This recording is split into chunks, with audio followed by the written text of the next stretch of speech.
এর আগে আমরা কি পড়লাম? এর আগে পড়লাম আমরা স্পেসিফিক ট্রান্সপোর্ট। এবার পড়বো হলো বাল্ক ট্রান্সপোর্ট। বাল্ক ট্রান্সপোর্ট কি?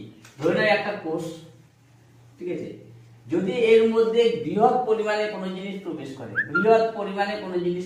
আগে মনে রাখবে কোষের ভিতরে যদি বাইরে থেকে কোনো জিনিস প্রবেশ করে তাকে বলবো আমরা এন্ডোসাইটোসিস। তাকে কি বলবো? এন্ডোসাইটোসিস, ঠিক আছে, এন্ডোসাইটোসিস। এই এন্ডোসাইটোসিস দুই প্রকার, দেখো দুই প্রকার। যদি এই কোষের ভিতরে, যদি কোষের বাইরে থেকে কোষের ভিতরে যদি সলিড প্রবেশ করলো বা লিকুইড প্রবেশ করলো, ঠিক আছে, কি প্রবেশ করলো ভালো করে দেখো। কোষের ভিতরে যদি সলিড প্রবেশ করে, এইভাবে লিখছি, কোষের ভিতরে যদি আমরা কি, কোষের ভিতরে কোনো জিনিস প্রবেশ করাকে কি বলে? এন্ডোসাইটোসিস, ঠিক আছে, এন্ডোসাইটোসিস। এই এন্ডোসাইটোসিস প্রক্রিয়ায় যদি কোনো সলিড প্রবেশ করে, খেয়াল রাখবে, সলিড যদি প্রবেশ করে তাকে বলবো আমরা কি? ফ্যাগোসাইটোসিস।